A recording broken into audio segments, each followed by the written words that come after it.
So here we are in Cajamarca, and it reminds us of Ecuador actually. It must just be the Andes that are like this.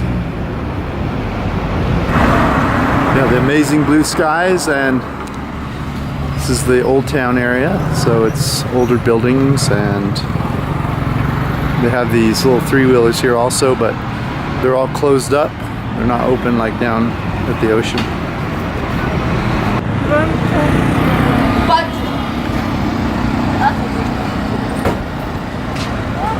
That's some serious blue sky.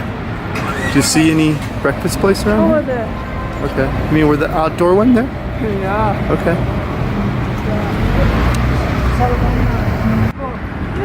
Chemhoy's trying out some quinoa drink. We're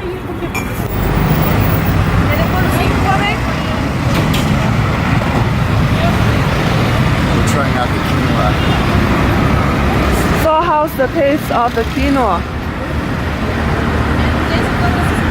It's like a hot spiced mint, but not too hot, not too spicy. A little sweet for my taste, but we're in Latin America and everything is too sweet. What are you eating there? Bread with the egg. Egg? But then order me the egg one. I don't want because queso is a famous in here. It's called Cajamarca. Is there queso on there too? No, it's only egg. Oh, have a bite of this one. I got queso since I'm a vegetarian.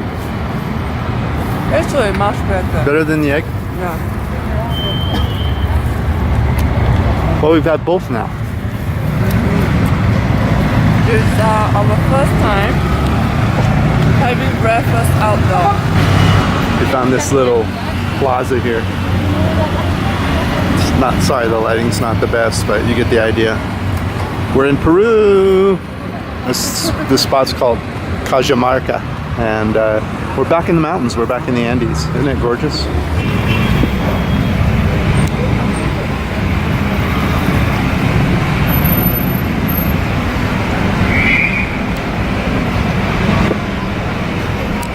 Looks like an old Spanish hacienda.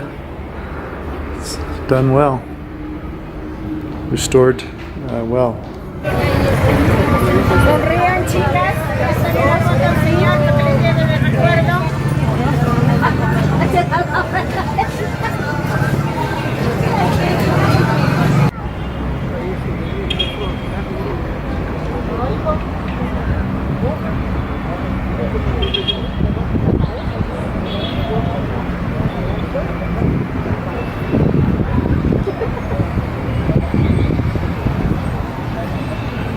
So this is Plaza de Armas. It's the center of the city during colonial times, it's also where the Inca king was executed, which I'll tell you more about later. These buildings, later when I tell you about how they captured the king, these are the buildings that all of the Spanish were hiding in. The buildings surrounding this. These are all colonial era buildings. This is Plaza de Armas with the cathedral at our back. You can just see the skies here, just gorgeous. It is cool here when outside is hot. It's a very nice place that, you know, outside is so noisy, you just come here inside to be rest. Your mind rests in peace.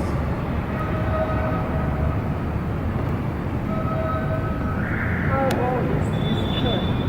It's built in the 1700s. Don't know the date. This is the Church of the Recoleta. It was built in the 1700s, and there's also a convent around the side. Now it's acting as a school. Don't know much more about it. There's a cool little walking area over here we'll go take a look at. So there's this park here that's alongside of the Church of Recoleta, and that was the convent there. Now it's a school, and they've extended it, as you can see. And this walkway is in a beautiful setting. We were very impressed with it when we came into town. It's just maybe 6 blocks of this, little benches and fountains and people just sitting around enjoying themselves. So this is the ruins that they're covering here of Cuatro de Rescate, and this is the prison they took the Inca king to in 1533 when they captured him in Plaza de Armas. As I alluded to, the Spanish kind of tricked him. They told him they wanted to negotiate a peaceful agreement between Spain and the Inca people, and so they asked him to come unarmed to the plaza, which he did with 20,000 unarmed men. They sent out one Spaniard and told him that he needed to submit to the king and to Christianity, or that they would kill all of his people. But they wanted to be friends and gave him a ring,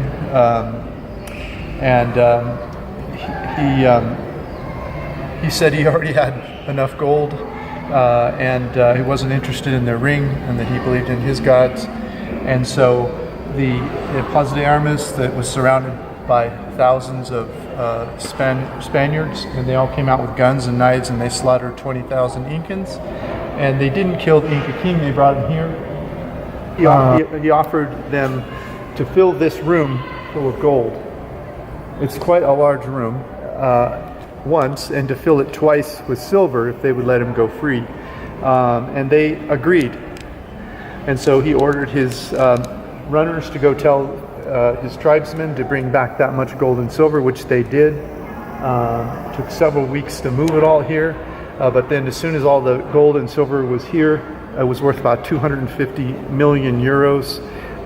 The Spaniards told him that they were decided that they were not going to honor their agreement and let him go, but he now had 2 choices. One choice was to submit to Christianity, and they would hang him, or if he didn't accept Christ as his Savior, they would burn him to death. He accepted the proposal of being hung, and so they baptized him and hung him in 1533. And so the idea of conquistadors is a bit blemished in my opinion after learning this. Although the religious wars with Christianity had already pretty much destroyed any feeling I had for the quote worshiping in those days. So, and hopefully things will get better over time. But that's the real story of what a conquistador is. I'm sure there's other stories that are more friendly to the Europeans at the time, but that's the truth of what conquering an Incan meant. So it's told other ways in European history books. They called it a trial when they offered his choice of death after they stole all of his gold and killed all of his people. So this is where they held the Inca king captive while they coerced all of his gold out of him. Look at the workmanship on this. It's just extraordinary. You know, this is an Inca built building. Obviously the Spanish wouldn't have known how to do this. It's a real testament to the workmanship and knowledge that the Incas had. When you leave the place where they kept the Inca king, and you just go out, turn right, go up to half a block and turn right again, and here you're in this area. And there's 2 blocks up on the right here, there's another church and a museum, archaeological museum. Yeah, so you just walk up that street. There's that church of Belen, B-E-L-E-N. Pretty nice. We're gonna try to go inside. Nice sky, huh? And then right across the street from it over there is a museum, archaeological museum. And then check out this cool park, Courtyard. This place is really hard to take. I really think it's holding its own against Ecuador at this point. It's just a really charming place. Must be the Andes. We think this is the archaeological museum that's included with the Belen church and the rest, and the prison, Inca King prison. These three seem to be for 5 soles. Let's see how old this pottery is. 1550. Now they have the various ages of the pottery here based on who was ruling at the time.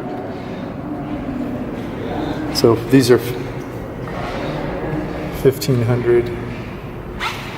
Looks like these might be before birth of Christ. 1500 before birth of Christ. The records of people living here go back 8,000 years before Christ. So I guess they weren't making pottery the first few thousand years. So this is the courtyard of the Church of Belen. And we're going to go inside and check it out. The front was locked, so they want you to come in the side here.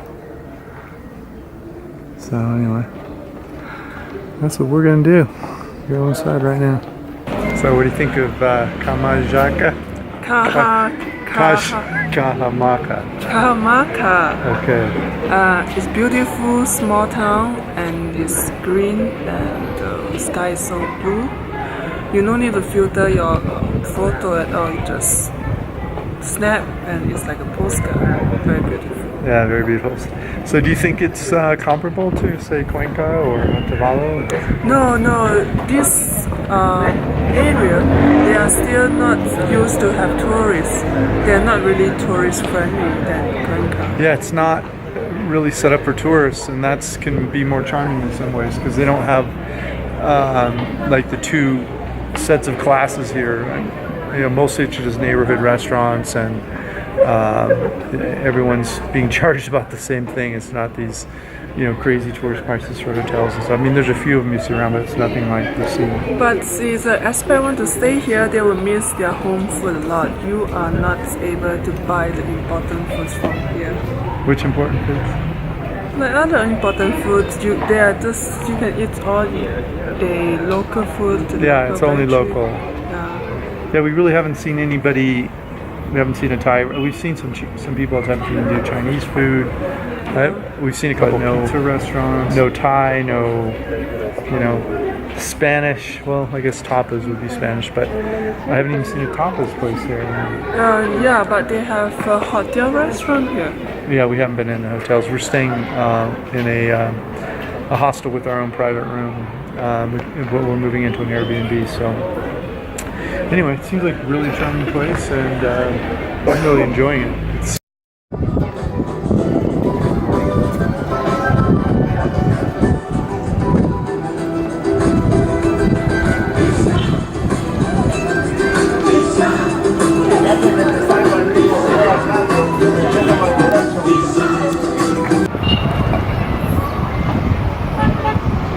So this is a San Francisco church.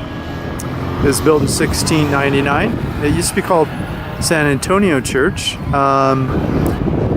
And just behind it, kind of to the right over here, is where they kept the Inca King prisoner. So it's just through a doorway over there. It'll be hard to see, so make sure to look at a picture of what you're looking for on the webpage as you do the walking tour. On the other side of Plaza de Armas is Cathedral of Cajamarca, built in 1635, and originally called Church of Santa Catalina, but was upgraded to a cathedral in 1685. So you have two really nice churches here on the plaza. So we're just walking along and we saw these, looked up this street and saw this beautiful steps. So we're gonna go check it out. So it's right off Plaza de Armas. It's Dos de Mayo is the name of this street. So walking up Dos de Mayo, they have these little artisan shops that are kind of deep with a lot of choices. So it's also a souvenir spot if you want. And we got this art along the way. So when you reach the top of those stairs, there's a little garden up here that you can visit for 1 solé, which is about 30 cents. It's a beautiful place, and I believe this is the mountain we're on is where the pre-Inca Cajamarca people worship the lightning, the rain, and one other thing. And now you can see why it reminds us of Cuenca or Otavalo, Ecuador. It's the Andes.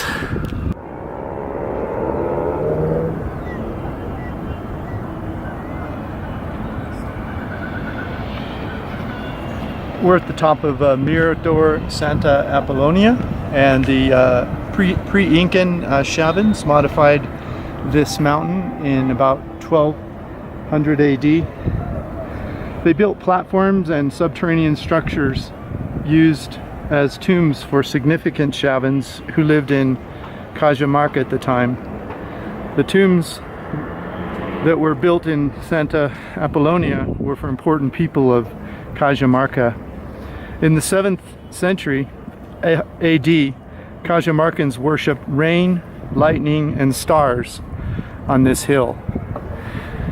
This hill was dismantled during the Spanish colonial time, the structures they had up here, and they were used to build one of the churches down in the Plaza de Armas. I don't remember which one, but so this what you're seeing up here now is post Spanish rule structures, but there's a few spots where you can see the Chavans work, which I'll show you. So these are the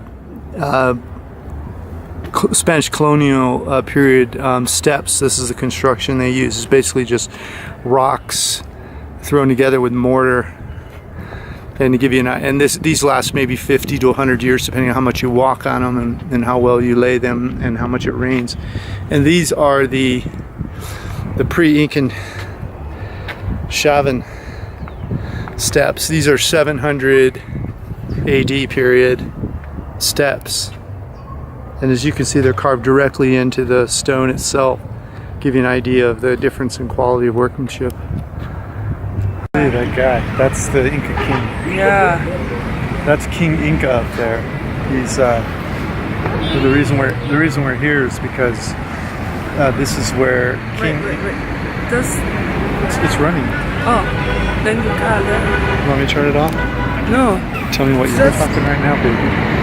This is recorded. Is that the angle you like that I was supposed to like? So Yeah. that is the Inca king behind us. I won't be able to pronounce his name, but he was killed by the Spanish. They tricked him. I talk about that in another video, so I won't repeat it. But where are we? We are in Bano de Inca. Oh. Bano de Inca. What are we doing here? What are you doing here? We're here to we just got out of the hot baths. It was 20 solé 20 soles for private room. like $6.75 for a private room. Take out with the hot lava sulfur baths. It's not actually quite that hot. I mean, we didn't burn to death, but it was very steamy. And this is where the king used to bathe. We're in the air, and that's why it's called the bathroom of the Incas. And the king this is the king place, so people who came and take a bath here, the penalty is death. Yeah, he did not like sharing his bath water, which, you know, in a general sense, I don't like sharing my bath water, but depends who it is. Like, I didn't mind sharing bath water with you. You're talking too much.